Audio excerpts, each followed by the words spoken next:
Hello guys, ഇന്ന് വെള്ളിയാഴ്ച നേരെ ജുമാക്ക് പോട്ടെ, അല്ലാതെ പിന്നെ ഞായറാഴ്ച ജുമാക്ക് പോലല്ലോ. ഇന്ന് നിസ്കാരം കഴിഞ്ഞപ്പോൾ നല്ല സേമി പായസം ഉണ്ടായിരുന്നു. നമ്മൾ PM കൊടുക്കാൻ നിൽക്കട്ടെ, അപ്പൊ ആർക്കെങ്കിലും വേണമെങ്കിൽ കോൺടാക്ട് ചെയ്യാം. വൈകുന്നേരം പിന്നെ ഫാമിലി എല്ലാവരും കൂടി നേരെ ഉണ്ണിയാൽ ബീച്ച് കൊണ്ട് പോകാൻ വെള്ളത്തിലൊക്കെ ഇറങ്ങി കുളിക്കണം എന്നുണ്ടെങ്കിൽ പക്ഷെ ഒപ്പം കമ്പനിക്ക് പറ്റി ആരില്ല, ഒക്കെ പീക്കിര. കടലിൽ കുളിക്കുമ്പോൾ കുറച്ച് ആൾക്കാരൊക്കെ ഒപ്പം വേണം, അപ്പോഴൊരു രസം. എന്തായാലും പീക്കിരിൽ നല്ല മുതലാക്കണം. സമയം രാത്രി 2 മണി. നമ്മൾ ഇനി കോളേജിലേക്ക് പോകണം. രാവിലെ 7:45 ക്ലാസ് തുടങ്ങും, അതിന് മുന്നേ അവിടെ എത്തണം. അങ്ങനെ കാറ് തിരൂർ റെയിൽവേ സ്റ്റേഷനിലിട്ട് നമ്മൾ നേരെ ടിക്കറ്റ് എടുക്കാൻ പോയി. സീഫ് പിന്നെ പണ്ടേ ഹലാല യാത്ര ചെയ്യും. ഇന്ന് നമ്മളിപ്പോ സിനാന് വരുന്നുണ്ട് എറണാകുളത്തേക്ക്. ഈ ലിഫ്റ്റത്തെ ഈ പാട്ട് ഇട്ടിട്ട് വല്ലാത്ത ഫീലിങ്സ്.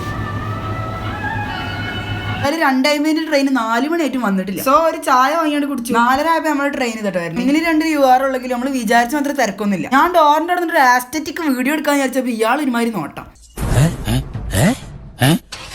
എന്തായാലും അങ്ങനെ പോയി സുബൈയായിട്ട് നമുക്ക് എന്തായാലും ഇത്രയും നേരം ഉറക്കം വന്നില്ല. ബാക്കിയുള്ളവരൊക്കെ അഗാധമായ നിദ്രയിൽ കേൾക്കണമെങ്കിൽ ഇപ്പൊ കേട്ടോളൂ, എപ്പോഴും ഇങ്ങനത്തെ സാഹിത്യം നിന്റെ തൊള്ളേന്ന്. ഫൈനലി നമ്മൾ അങ്ങനെ ആലുവ റെയിൽവേ സ്റ്റേഷനിലെത്തി. ഇവിടുന്ന് നേരെ ഒരു ബസ് വിളിച്ച് നേരെ കോളേജിൽ പോകട്ടെ. എന്നാ ശരി, ഇനി അടുത്ത ആഴ്ച അടുത്ത വീഡിയോ കാണാം. Okay, by.